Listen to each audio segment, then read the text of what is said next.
Célia, uma jovem gestante de aparência simples e roupas sujas pela longa caminhada, chega exausta à recepção de um renomado hospital particular. Com as mãos na barriga e a voz embargada pela emoção, ela implora por atendimento.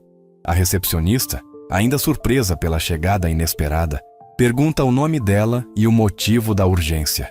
Célia, com os olhos com lágrimas, responde: "Meu nome é Célia.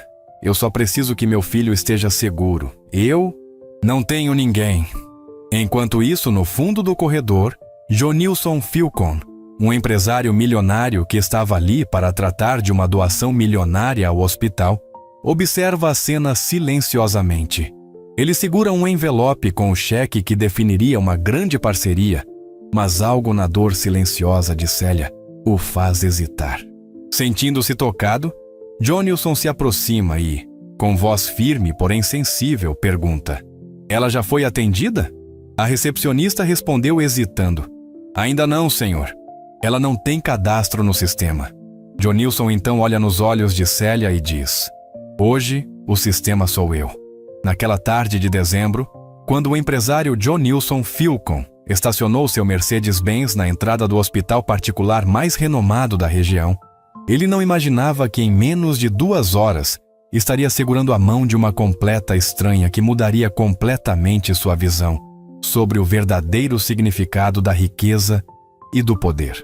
O que começou como uma simples reunião de negócios para finalizar uma doação de R$2 milhões se transformou na experiência mais transformadora de seus 45 anos de vida. Pessoal, comente abaixo de onde está assistindo essa história. Adoro saber até onde nossas histórias chegam. Jonilson ajustou o nó da gravata italiana de seda enquanto observava o movimento na entrada do hospital.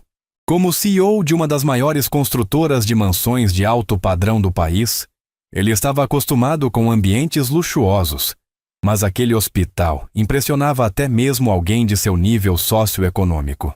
Mármore Carrara no piso, lustres de cristal importados e uma recepção que mais parecia a de um hotel 5 estrelas. "Boa tarde, Sr. Philcon", cumprimentou a recepcionista principal, Helena, uma mulher elegante de aproximadamente 50 anos que conhecia todos os grandes doadores da instituição. "O Dr. Martinelli está esperando o senhor na sala de reuniões do 8º andar. Posso acompanhá-lo?" "Obrigado, Helena. Pode deixar que eu conheço o caminho", respondeu Jonilson, carregando uma pasta de couro que continha o cheque de R$2 milhões destinado à nova ala de cardiologia pediátrica. Aquela doação não era apenas filantropia. Era também uma estratégia de marketing para fortalecer a imagem de sua construtora no mercado de investimentos imobiliários de luxo. Enquanto caminhava em direção aos elevadores, seus pensamentos estavam focados na apresentação que faria em menos de 1 hora para um grupo de investidores árabes interessados em um projeto de condomínio residencial de alto padrão. O planejamento financeiro estava perfeito. O projeto arquitetônico era inovador, e sua empresa já havia desenvolvido um portfólio impressionante que incluía desde sistemas de energia solar residencial até os mais modernos sistemas de seguro residencial. Foi então que ouviu uma voz embargada pela emoção vindo da recepção secundária, onde geralmente eram atendidas as emergências e casos especiais. "Por favor, eu imploro. Meu bebê precisa de ajuda. Eu não tenho muito dinheiro, mas posso pagar aos poucos. Trabalho como faxineira, posso limpar o hospital de graça, qualquer coisa." Jonilson parou instintivamente. Havia algo na desesperação daquela voz que o tocou de uma forma que não conseguia explicar. Virou-se e viu uma jovem de aproximadamente 25 anos, visivelmente grávida, com roupas simples mas limpas, cabelos castanhos presos em um rabo de cavalo desalinhado e mãos trêmulas apoiadas sobre a barriga proeminente. "Senhora, como já expliquei", disse a atendente da recepção secundária, Marisa, com um tom de impaciência mal disfarçada. "Este hospital atende apenas pacientes com planos de saúde premium ou que possam arcar com os custos do atendimento particular. Posso orientá-la a procurar o hospital público mais próximo." "Mas eu já fui lá", respondeu a jovem, e Jonilson notou que havia lágrimas escorrendo pelo seu rosto. Eles disseram que meu caso é complicado, que precisam de equipamentos mais modernos. A médica de lá me deu este papel. Ela estendeu um documento amassado, dizendo que aqui vocês têm o que meu filho precisa. Jonilson se aproximou discretamente, fingindo estudar um dos quadros decorativos da parede. Mas na realidade, estava ouvindo atentamente a conversa. Qual é o seu nome? Perguntou Marisa, mais por protocolo do que por interesse genuíno. Célia. Célia Santos. Tenho 26 anos e estou grávida de 7 meses e meio. Os médicos descobriram que meu bebê tem um problema no coração. Eles chamam de... Ela hesitou, tentando lembrar o termo médico. Coarctação da aorta. Disseram que precisa de cirurgia logo depois do nascimento. Jonilson conhecia bem esse termo. 3 anos antes, sua empresa havia feito uma grande doação para o mesmo hospital, justamente para equipar o setor de cardiologia pediátrica com tecnologia de ponta para tratar casos como esse. A ironia da situação não passou despercebida. Senhora Célia, continuou Marisa, agora consultando o computador. O tratamento que você está descrevendo custa entre 80 e 120 mil reais, dependendo da complexidade. Sem um plano de saúde adequado ou garantia de pagamento, não podemos iniciar o protocolo de internação. Célia se apoiou no balcão, parecendo estar prestes a desmaiar. 80 mil reais? Eu ganho 800 reais por mês limpando escritórios. Como vou conseguir esse dinheiro? Meu filho vai morrer por causa de dinheiro? Foi nesse momento que algo dentro de Jonilson se rompeu. Todas as suas reuniões de gestão empresarial, todos os seus investimentos em previdência privada, todos os seus cartões de crédito Platinum, perderam significado diante daquelas palavras simples. Meu filho vai morrer por causa de dinheiro? Ele se aproximou do balcão da recepção secundária, e tanto Célia quanto Marisa se voltaram para ele, surpresas. Com licença, disse Jonilson com sua voz firme, mas controlada. Pude ouvir parte da conversa. Marisa, você poderia me explicar exatamente qual é o procedimento necessário? Marisa o reconheceu imediatamente. Jonilson Philcon era um dos maiores doadores do hospital, e seu nome estava gravado em uma placa dourada no hall principal. Senhor Philcon, ela se aprumou imediatamente, mudando completamente o tom de voz. A paciente precisa de um acompanhamento especializado para um caso de cardiopatia congênita. O bebê precisará de cirurgia corretiva logo após o nascimento. Temos a melhor equipe do país, mas... interrompeu Jonilson. Mas ela não tem condições financeiras para arcar com os custos. Jonilson se voltou para Célia, que o olhava com uma mistura de esperança e confusão. Célia, é esse o seu nome? Sim, senhor. Respondeu ela, enxugando as lágrimas com as costas da mão. Me conte sua história. Como você descobriu sobre o problema do seu bebê? Célia hesitou por um momento, claramente intimidada pela presença de um homem em um terno que custava mais do que ela ganhava em 6 meses. Mas havia algo na expressão de Jonilson que a tranquilizou. Eu estava trabalhando como de costume, limpando o escritório de uma empresa de contabilidade no centro da cidade. De repente, senti uma dor muito forte na barriga e comecei a sangrar.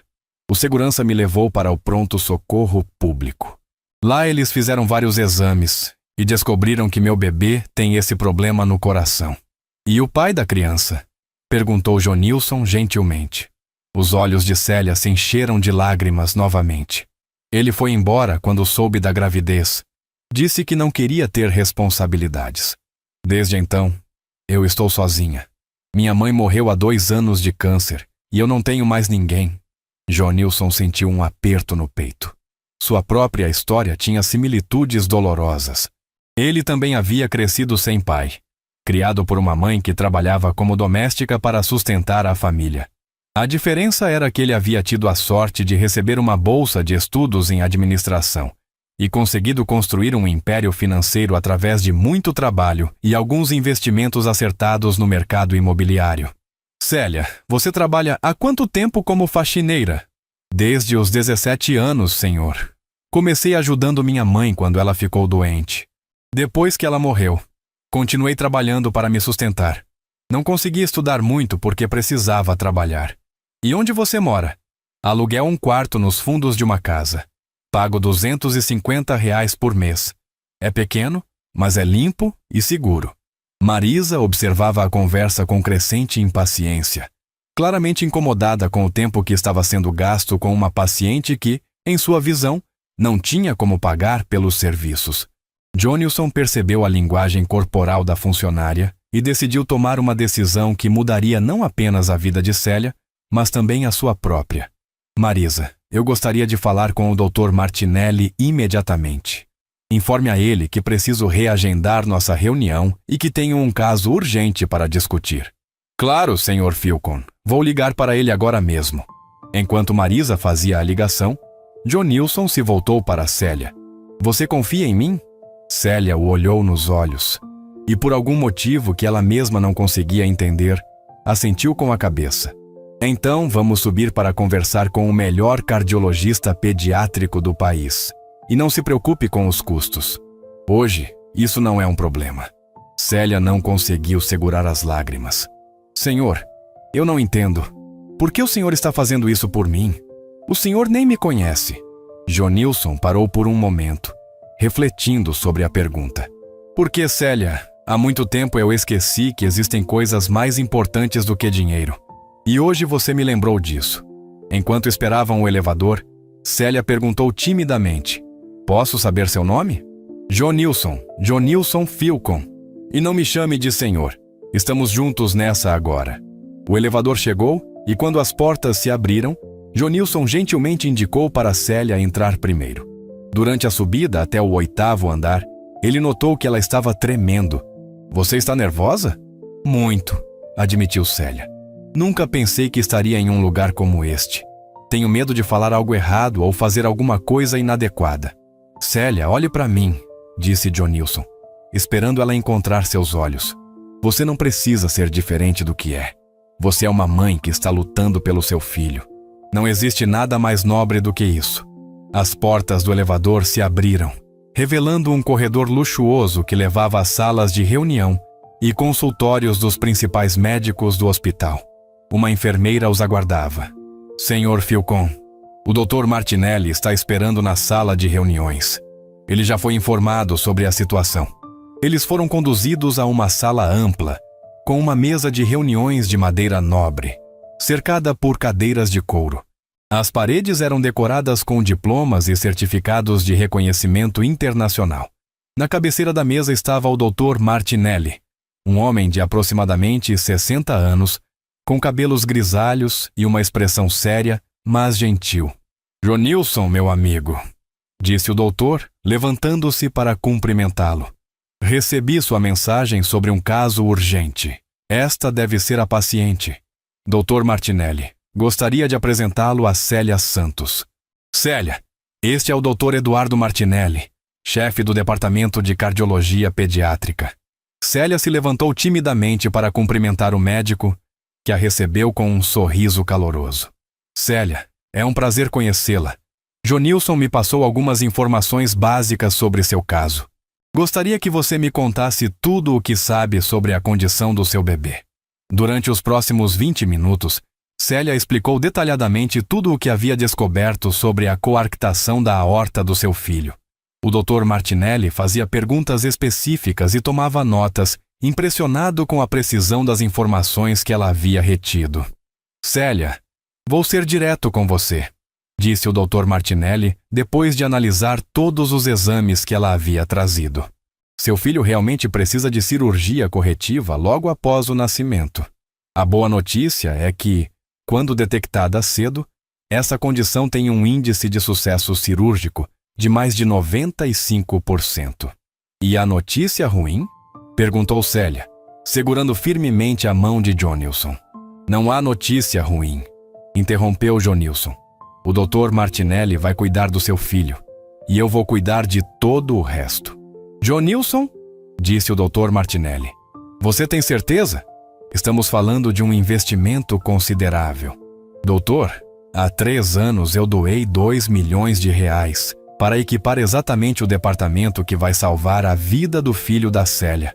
Se eu posso gastar essa quantia em equipamentos, certamente posso investir uma pequena parcela disso em uma vida humana. Célia não conseguia acreditar no que estava ouvindo. Jonilson, isso é real? Não é um sonho? É real, Célia. Mas preciso que você entenda uma coisa. Eu não estou fazendo isso como caridade. Estou fazendo isso como investimento. Célia pareceu confusa. Investimento? Em quê? Em você, na sua história, na possibilidade de que seu filho cresça e se torne alguém que faça a diferença no mundo. Às vezes, o melhor investimento que podemos fazer não é em imóveis ou ações, mas em pessoas. O Dr. Martinelli sorriu. Célia, gostaria de propor o seguinte. Vamos interná-la hoje mesmo para acompanhamento pré-natal especializado. Vamos monitorar você e seu bebê até o nascimento. E quando ele nascer, nossa equipe estará pronta para a cirurgia. Hoje? Perguntou Célia, ainda processando a informação. Hoje, confirmou Jonilson. E não se preocupe com trabalho ou qualquer outra coisa. Tudo isso será resolvido. Célia começou a chorar, mas eram lágrimas de alívio e gratidão. Eu não sei como agradecer. Você não precisa agradecer, disse Jonilson. Você precisa se cuidar e cuidar do seu filho. O resto nós resolvemos. Enquanto o Dr. Martinelli saía para organizar a internação de Célia, Jonilson e ela ficaram a sós na sala de reuniões. Jonilson, posso fazer uma pergunta? Claro! Por que você realmente está fazendo isso? Sei que não é só por bondade. Você falou em investimento, mas há algo mais, não é? Jonilson ficou em silêncio por um momento, olhando pela janela que dava vista para a cidade lá embaixo. Célia, quando eu tinha 12 anos, minha mãe ficou muito doente. Nós não tínhamos dinheiro para tratamento particular. E ela morreu esperando uma vaga no hospital público. Célia segurou a respiração. Desde então, eu prometi a mim mesmo que nunca deixaria isso acontecer com outra pessoa se eu tivesse poder para impedir. Construí minha empresa, ganhei dinheiro, mas sempre com esse objetivo, ter recursos suficientes para que histórias como a da minha mãe não se repetissem. E agora você está cumprindo essa promessa? Exato. Mas há algo mais, minha Célia. Conhecer você me fez perceber que eu havia perdido o foco. Nos últimos anos, tenho focado tanto em ganhar dinheiro que esqueci por que estava fazendo isso. Nesse momento, o Dr. Martinelli retornou com uma equipe de enfermeiras. Célia, seu quarto está pronto. Vamos começar imediatamente com uma nova bateria de exames para ter certeza de que temos todas as informações necessárias. Enquanto Célia era conduzida para seu quarto no 12º andar, na ala VIP do hospital, Jonilson permaneceu na sala de reuniões, refletindo sobre os eventos dos últimos 90 minutos. Seu telefone tocou. Era seu assistente pessoal. Senhor Filcon, os investidores árabes estão aguardando o senhor na construtora. A reunião estava marcada para as 3 horas. Jonilson olhou no relógio. Eram 13h20 da tarde. Reagende a reunião para amanhã de manhã. Surgiu algo mais importante. Mais importante que o projeto de 200 milhões de dólares? Muito mais importante. Jonilson desligou o telefone e se dirigiu ao quarto de Célia. Ela estava sendo preparada para os exames, vestindo uma camisola hospitalar, mas mesmo assim, mantinha uma dignidade natural que ele admirava. Como está se sentindo? Assustada, admitiu ela, mas também esperançosa pela primeira vez em muito tempo. Célia gostaria de fazer uma proposta. Que tipo de proposta? Quero que você seja minha sócia. Célia riu, pensando que ele estava brincando. Sócia? Em quê? Eu mal sei ler direito. Você sabe ler, escrever e fazer contas? Sim, claro. Então você tem as qualificações básicas. O resto se aprende. Estou falando sério, Célia. Quero criar um instituto de assistência médica para pessoas em situação como a sua. E quero que você seja minha parceira nesse projeto. Célia o olhou com incredulidade. Jonilson, você está falando sério? Completamente sério. Você entende melhor do que eu as necessidades das pessoas que precisam de ajuda. Eu entendo de gestão empresarial e finanças. Juntos, podemos criar algo que realmente faça diferença. Naquele momento, a enfermeira entrou para levar Célia para o primeiro exame. Pense sobre isso, disse Jonilson. Não precisa me responder agora.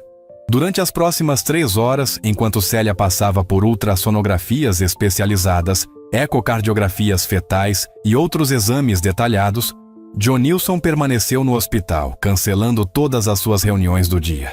Quando Célia retornou ao quarto, às 7 horas da noite, Jonilson estava lá esperando com uma refeição completa de um dos melhores restaurantes da cidade. Você não foi embora? Não. Pensei que você pudesse estar com fome. Jonilson, você tem família, esposa, filhos? Tive. Fui casado por 10 anos, mas minha ex-esposa dizia que eu amava mais o trabalho do que a ela. Ela não estava errada. Não temos filhos. E agora? Agora estou aqui, conversando com uma pessoa que me fez lembrar do que realmente importa na vida. Eles jantaram juntos, conversando sobre suas histórias de vida. Célia contou sobre sua infância difícil, sobre como havia aprendido a ser independente muito cedo, sobre seus sonhos de um dia ter uma família estável e feliz. Jonilson falou sobre sua trajetória empresarial, sobre como havia começado com um pequeno negócio de reformas residenciais e como isso havia evoluído para uma construtora de mansões de luxo.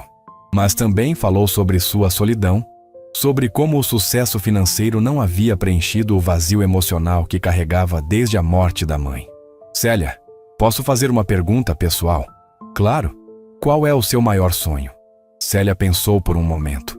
Meu maior sonho sempre foi dar ao meu filho uma vida melhor do que a minha. Quero que ele estude, que tenha oportunidades, que nunca passe pelas dificuldades que passei. E se eu dissesse que posso ajudar você a realizar esse sonho? Eu diria que você já está fazendo isso. Não, Célia. Estou falando de algo maior. Estou falando de mudar sua vida completamente. Nesse momento, o Dr. Martinelli entrou no quarto com os resultados dos exames. Tenho boas e ótimas notícias, anunciou ele. A boa notícia é que confirmamos o diagnóstico de coarctação da aorta, mas é um caso moderado, com excelente prognóstico cirúrgico. A notícia ótima é que você e seu bebê estão em perfeita saúde, considerando as circunstâncias. Quando será a cirurgia? Perguntou Célia. Vamos acompanhar você até o nascimento, que deve acontecer em aproximadamente 6 semanas. A cirurgia será realizada entre 48 e 72 horas após o parto, quando o bebê estiver estabilizado. Depois que o doutor saiu, Célia se voltou para Jonilson. 6 semanas. Em 6 semanas meu filho estará aqui. E nós vamos estar prontos, respondeu Jonilson. Nós? Sim, nós. Porque de agora em diante você não está mais sozinha. Na manhã seguinte, Jonilson chegou ao hospital às 7 horas, carregando várias sacolas. O que é tudo isso? Perguntou Célia quando ele entrou no quarto. Roupas, livros, alguns produtos de higiene pessoal. Pensei que você pudesse precisar. Jonilson, você não precisava fazer isso. Célia, preciso que você entenda uma coisa. Eu não estou fazendo isso por pena ou por caridade. Estou fazendo isso porque acredito em você e no que podemos construir juntos. Ainda estou tentando entender essa proposta de sociedade. Como isso funcionaria? Jonilson se sentou na cadeira ao lado da cama. Deixe-me explicar minha ideia. Quero criar um instituto que ofereça assistência médica gratuita para pessoas em situação de vulnerabilidade social. Mas não quero que seja apenas mais uma instituição de caridade. Quero que seja um projeto sustentável, que gere seus próprios recursos. Como? Através de parcerias com empresas que precisam de serviços terceirizados. Oferecemos treinamento profissionalizante para pessoas como você, que têm determinação e caráter, mas não tiveram oportunidades. Depois, criamos uma cooperativa que oferece serviços de limpeza, manutenção, segurança e outros para empresas. Parte da receita mantém o Instituto Médico. Célia estava fascinada. E você quer que eu participe disso? Quero que você lidere isso. Você entende as necessidades das pessoas que queremos ajudar melhor do que qualquer consultor ou administrador que eu possa contratar. Mas, Jonilson, eu não tenho formação para isso. Célia, você gerenciou sua própria vida desde os 17 anos, criou estratégias para sobreviver com R$ 800 por mês. Manteve sua dignidade em situações difíceis. Isso são competências de gestão que muitos executivos com MBAs não têm. Naquele momento, a enfermeira entrou para fazer os exames de rotina. Sr. Philcon, disse ela. O Dr. Martinelli gostaria de falar com o senhor em seu consultório. Jonilson se dirigiu ao consultório, onde encontrou o doutor revisando os exames de Célia. Jonilson, preciso conversar com você sobre algo importante. Algum problema com o bebê? Não, pelo contrário. Os exames mostram que, apesar da coarctação da aorta, este bebê tem um desenvolvimento excepcional. É como se a própria natureza estivesse compensando a deficiência cardíaca com força em outras áreas. O que isso significa? Significa que, após a cirurgia, este menino tem potencial para uma vida completamente normal e saudável. Mas, Jonilson, preciso que você saiba que a Célia descobriu algo mais sobre sua própria história. O que você quer dizer? Durante a anamnese detalhada, descobrimos que ela foi adotada quando era bebê. Ela sempre achou que seus pais biológicos a haviam abandonado, mas há evidências de que pode ter sido uma situação diferente. Jonilson ficou intrigado. Que tipo de evidências? Ela tem uma marca de nascença muito específica e uma cicatriz pequena no braço direito, que são característicos de uma condição genética rara. Pedi para nossa geneticista fazer algumas pesquisas e descobrimos que há apenas alguns poucos casos registrados dessa condição no país. E isso significa que podemos rastrear a família biológica dela. Se você quiser, posso iniciar essa investigação. Jonilson ficou pensativo. Doutor, você acha que seria bom para ela saber disso agora? Depende. Se a família biológica teve motivos válidos para a adoção, pode ser uma reunião positiva. Se foi abandono mesmo, pode ser doloroso.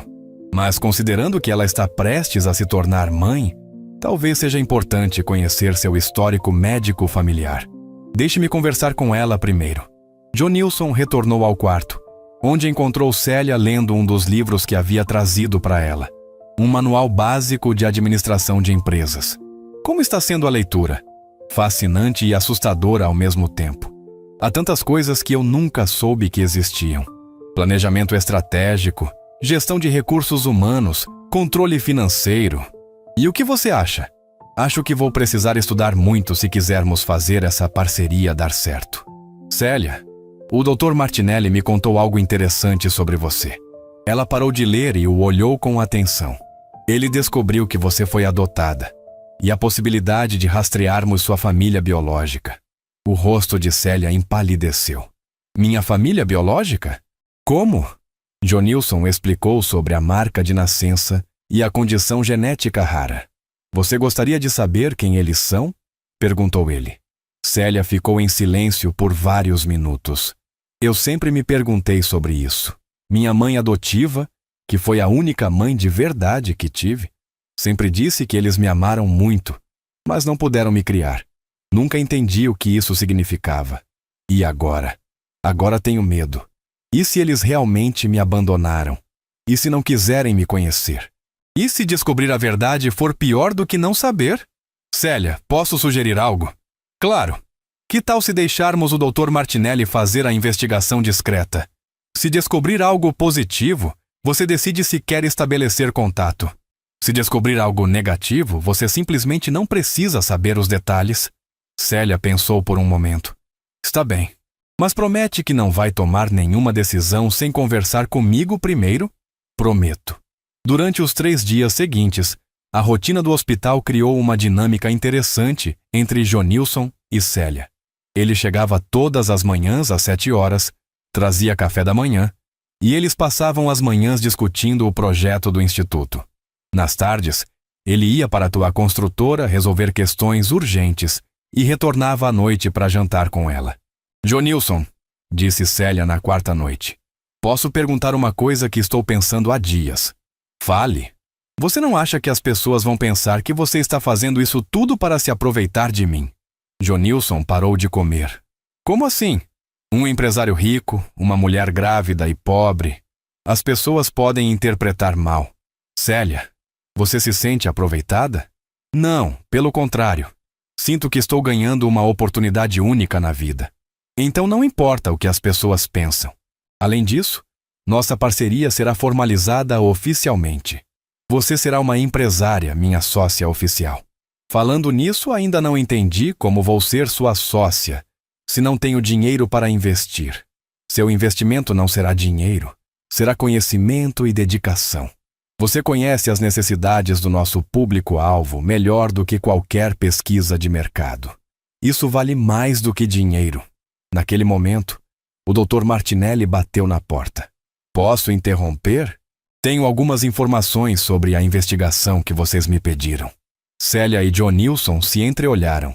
O que vocês descobriram? Perguntou Célia, visivelmente nervosa. Boas notícias. Sua família biológica não a abandonou. Sua mãe era muito jovem, de uma família tradicional, e engravidou de um namorado que morreu em um acidente de carro antes do nascimento. A família dela a pressionou a dar você para adoção, porque não tinha condições de criar uma neta sozinha. E agora? Eles ainda estão vivos? Sua mãe biológica se chama Margarete Albuquerque. Ela tem 47 anos, é casada, tem 2 filhos e trabalha como professora de ensino médio.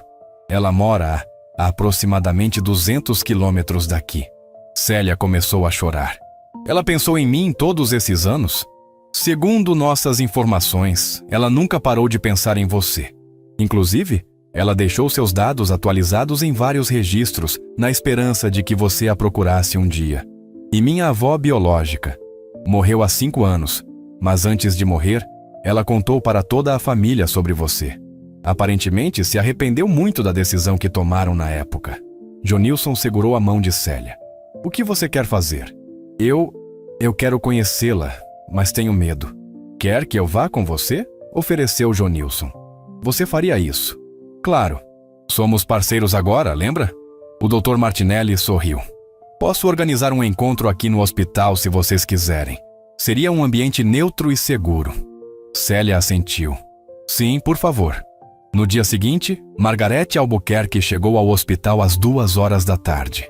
Ela era uma mulher de estatura média, cabelos castanhos com alguns fios grisalhos e olhos que eram idênticos aos de Célia. Johnilson estava presente no momento do encontro, conforme havia prometido. Quando Margarete entrou no quarto e viu Célia, ela imediatamente começou a chorar. Você é exatamente como eu imaginava que seria, disse ela se aproximando da cama. Mãe? Disse Célia hesitantemente. Oh, minha filha. Minha filha! O abraço entre elas foi um dos momentos mais emocionantes que Johnilson já havia presenciado. Ele discretamente saiu do quarto para dar privacidade às 2 mulheres. 40 minutos depois, Célia o chamou de volta. Johnilson, quero que você conheça Margarete, minha mãe biológica. Mãe, este é Johnilson, o homem que está mudando minha vida. Margarete se aproximou de Johnilson com os olhos marejados. Não sei como agradecer o que você está fazendo pela minha filha. Margarete, na verdade eu que deveria agradecer. Célia está me ensinando coisas que nenhuma escola de negócios ensina. Johnilson, disse Célia, minha mãe me contou algo interessante. Ela sempre quis trabalhar com assistência social, mas nunca teve oportunidade. Ela é formada em pedagogia e tem especialização em psicologia educacional. Johnilson sorriu. Margarete, que coincidência interessante. Estamos criando um instituto de assistência social e médica. Teria interesse em conhecer o projeto? Durante as próximas 2 horas, os 3 discutiram detalhadamente os planos para o instituto.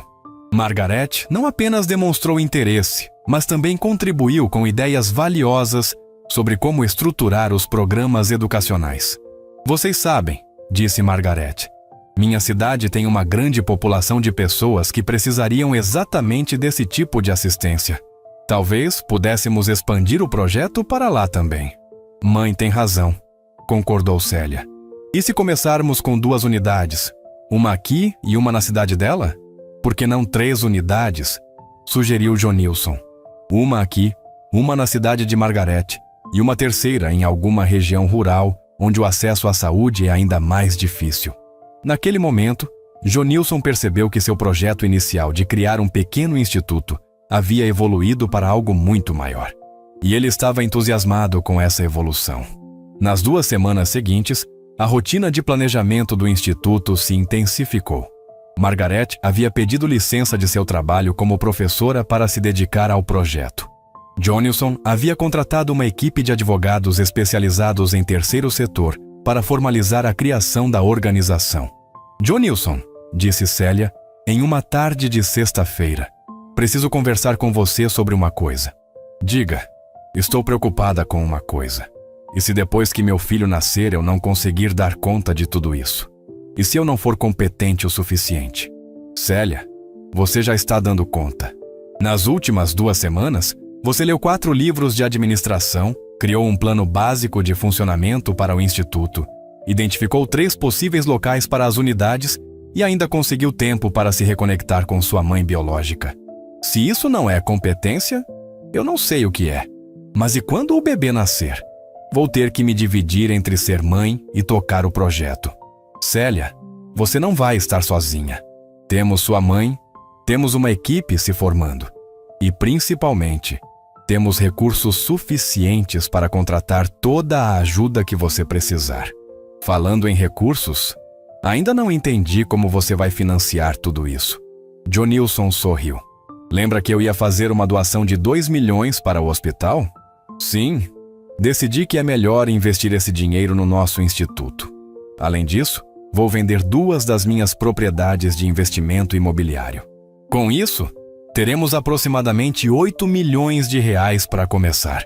8 milhões? Jonilson, isso é muito dinheiro. Na verdade, não é tanto assim. Com 8 milhões, conseguimos montar 3 unidades bem estruturadas e manter operação por pelo menos 2 anos até o projeto se tornar autossustentável. Naquele final de semana, Jonilson levou Célia para conhecer o primeiro local que havia identificado para o instituto principal. Um prédio comercial de 3 andares que estava sendo vendido por um preço abaixo do mercado. O que você acha? Perguntou ele enquanto caminhavam pelo espaço vazio. É perfeito, respondeu Célia, imaginando como cada ambiente seria utilizado. Aqui no térreo poderia ser a recepção e as consultas básicas. No primeiro andar, os consultórios especializados. No segundo andar, a parte administrativa e as salas de treinamento. Exatamente o que eu estava pensando. E olha isso. Jonilson a conduziu até uma janela que dava vista para um terreno vago ao lado. Estou pensando em comprar esse terreno também para construir um espaço para atividades comunitárias. Jonilson, posso fazer uma confissão? Claro. Quando eu era pequena, costumava sonhar que um dia eu seria importante, que faria alguma coisa que ajudaria muitas pessoas. Depois que cresci e as dificuldades da vida começaram, eu esqueci completamente esse sonho. E agora? Agora sinto que aquela menina que sonhava está voltando à vida. No caminho de volta ao hospital, Jonilson parou em um cartório. O que vamos fazer aqui? Perguntou Célia. Formalizar nossa sociedade. O instituto vai se chamar Instituto Célia Margarete, em homenagem a você e sua mãe. E você vai ser oficialmente minha sócia majoritária. Sócia majoritária? O que isso significa? Significa que você vai ter 51% das decisões. O instituto é seu, Célia. Eu sou apenas o investidor. Célia ficou em silêncio durante todo o processo de assinatura dos documentos.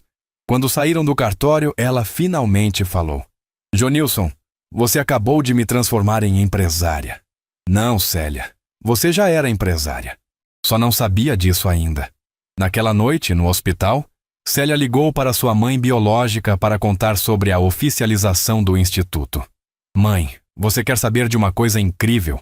Hoje eu me tornei oficialmente uma empresária. Tenho CNPJ, tenho conta bancária empresarial. Tenho tudo. A alegria na voz de Margarete era evidente. Minha filha, estou tão orgulhosa de você. E você vai ser nossa coordenadora pedagógica oficial. Jonilson já está preparando sua contratação. Célia, ainda não acredito em tudo isso que está acontecendo. É como se nossa família toda estivesse sendo reconstruída. Mãe, falando em família, quero que você conheça meu filho, seu neto. Ele vai nascer em 2 semanas. Já escolheu o nome? Célia olhou para Jonilson, que estava organizando alguns papéis na mesa ao lado da cama. Sim, Gabriel. Gabriel Filcon Santos. Jonilson parou o que estava fazendo e a olhou surpreso. Filcon? Por quê? Porque esse menino vai crescer sabendo que existe no mundo Um homem que mudou completamente a história da família dele antes mesmo dele nascer. E ele vai ter muito orgulho de carregar seu sobrenome. Johnilson se aproximou da cama e segurou a mão de Célia. Célia, você tem certeza disso? Absoluta. Gabriel Philcon Santos vai ser o primeiro diretor executivo do Instituto Célia Margarete quando crescer. Pelo menos se ele quiser. Nas 2 semanas seguintes, os preparativos para o nascimento de Gabriel se intensificaram, assim como os trabalhos de estruturação do Instituto. Margarete havia se mudado temporariamente para ficar próxima da filha, e os 3 haviam desenvolvido uma dinâmica familiar que surpreendia até mesmo eles próprios. Johnilson, disse Célia na véspera da data prevista para o parto. Quero que você saiba que, independente do que acontecer na cirurgia do Gabriel, esses 2 meses foram os mais importantes da minha vida. Por que está falando assim? Vai dar tudo certo. Eu sei que vai. Mas mesmo que não desse, eu já vivi mais nesses 2 meses do que em todos os outros anos da minha vida juntos. Célia, você transformou a minha vida tanto quanto eu transformei a sua. Talvez até mais. Como assim? Você me ensinou que verdadeira riqueza não tem nada a ver com dinheiro. Tem a ver com propósito, com conexão humana, com fazer diferença na vida das pessoas. Naquela madrugada, às 3h15 da manhã, Célia entrou em trabalho de parto. Johnilson e Margarete permaneceram no hospital durante todo o processo. Gabriel nasceu às 9h47 da manhã, pesando 3,2 kg.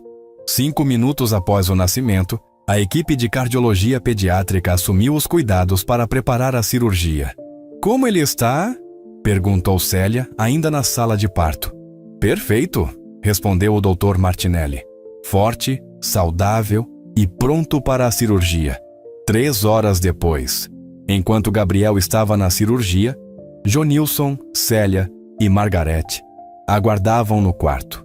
Vocês acreditam que em 3 horas vamos saber se tudo deu certo? Disse Célia, visivelmente nervosa. Vai dar certo, afirmou Margarete. Esse menino é um guerreiro, como a mãe dele. E como o padrinho dele, acrescentou Célia, olhando para Johnilson. Padrinho? Claro. Você não achou que ia escapar da responsabilidade, achou? Às 2h20 da tarde, o Dr. Martinelli entrou no quarto com um sorriso no rosto. Cirurgia perfeita. Gabriel está na UTI neonatal para recuperação, mas tudo correu exatamente como planejado. Em 48 horas, ele deve estar no quarto com vocês. Os 3 se abraçaram, chorando de alívio e felicidade. Doutor, disse Johnilson, quando podemos vê-lo? Agora, se quiserem. Apenas uma pessoa de cada vez, por enquanto. Célia vai primeiro, disse Margarete. Não, vamos todos juntos. Somos uma família agora. E assim, os 3 se dirigiram à UTI neonatal para conhecer Gabriel Philcon Santos, que se tornaria 25 anos depois o diretor executivo do maior instituto de assistência médica e social do país. Mas essa é uma história para o futuro. Por enquanto observavam aquele bebê pequeno respirando calmamente, conectado a alguns equipamentos médicos, mas visivelmente saudável e forte, Johnilson, Célia e Margarete sabiam que haviam criado muito mais do que um instituto de assistência social. Eles haviam criado uma família. Eles haviam criado um legado. Eles haviam provado que às vezes o maior investimento que podemos fazer é simplesmente acreditar em outra pessoa. 6 meses depois, o Instituto Célia Margarete atendia sua 100ª família. Gabriel crescia saudável e forte, demonstrando uma inteligência precoce que impressionava até mesmo os médicos. Célia havia se tornado uma gestora competente e respeitada, e Margarete coordenava programas educacionais em 3 cidades diferentes. Johnilson, disse Célia em uma tarde, enquanto amamentava Gabriel na sala da presidência do Instituto. Você lembra quando me perguntou qual era meu maior sonho? Lembro. Você disse que era dar ao Gabriel uma vida melhor do que a sua. Pois é, missão cumprida. E agora, temos um sonho maior. Qual? Dar a milhares de outras crianças as mesmas oportunidades que Gabriel vai ter. E vamos conseguir, respondeu Johnilson, olhando pela janela para o movimento na recepção do Instituto, onde dezenas de pessoas eram atendidas diariamente. Sabe o que é mais incrível em tudo isso? Disse Célia. O quê? Tudo começou com você ouvindo minha conversa na recepção de um hospital. Se você tivesse entrado naquele elevador 5 minutos antes, nada disso teria acontecido. Ou talvez, respondeu Jonilson, tudo isso estava destinado a acontecer. Talvez eu tenha chegado naquele hospital exatamente no momento certo. Você acredita em destino? Agora acredito. E enquanto Gabriel dormia tranquilamente no colo da mãe, rodeado por 2 pessoas que o amavam incondicionalmente e protegido por um instituto que garantiria seu futuro e o futuro de milhares de outras crianças, a história de como um empresário milionário e uma faxineira desempregada transformaram não apenas suas próprias vidas, mas toda uma comunidade, continuava sendo escrita. Porque as melhores histórias são aquelas que não têm fim. São aquelas que se multiplicam, se espalham, inspiram outras histórias. E sempre começam da forma mais simples, com uma pessoa estendendo a mão para outra, com alguém decidindo que hoje o sistema sou eu. 3 anos depois, Gabriel deu seus primeiros passos na sede do Instituto Célia Margarete, cercado por dezenas de crianças cujas vidas também haviam sido transformadas pelo projeto. Célia, agora com uma pós-graduação em gestão social, coordenava 8 unidades em diferentes estados. Margarete havia escrito um livro sobre pedagogia social que se tornara referência nacional. E Jonilson havia descoberto que o melhor investimento de sua vida não havia rendido dividendos financeiros, mas dividendos humanos. Gabriel, disse Célia, levantando o filho no colo, um dia, quando você crescer, eu vou te contar a história de como um homem muito especial mudou nossa vida. E eu vou contar, acrescentou Jonilson, como uma mulher muito corajosa me ensinou o verdadeiro significado da palavra riqueza. Gabriel sorriu, como se entendesse que estava no centro de uma história que provava uma verdade simples, mas poderosa. Às vezes, tudo o que precisamos para transformar o mundo é a coragem de Jatato Sadid. Transformar uma vida de cada vez. Um coração de cada vez, uma família de cada vez. E assim, a história de Célia Santos e Jonilson Philcon se tornou a história do Instituto Célia Margarete, que se tornou a história de milhares de famílias que descobriram que existe sempre uma segunda chance, sempre uma nova oportunidade, sempre alguém disposto a estender a mão, porque no final das contas, não importa de onde viemos ou quanto dinheiro temos. O que importa é o que fazemos com as oportunidades que a vida nos oferece de fazer diferença na vida de alguém. E às vezes, essas oportunidades chegam disfarçadas de uma conversa ouvida por acaso na recepção de um hospital em uma tarde qualquer de dezembro, quando um homem rico descobre que a verdadeira riqueza estava esperando por ele em uma pergunta simples. Ela já foi atendida? A resposta mudou tudo. E continua mudando. Todos os dias, em cada vida transformada, em cada sonho realizado, em cada criança que nasce sabendo que, não importa as dificuldades que enfrentar, sempre haverá alguém disposto a dizer: hoje, o sistema sou eu. E assim, a história continua, para sempre, porque as melhores histórias são eternas, como o amor, como a esperança, como a generosidade, como a prova de que um único ato de bondade pode mudar o mundo,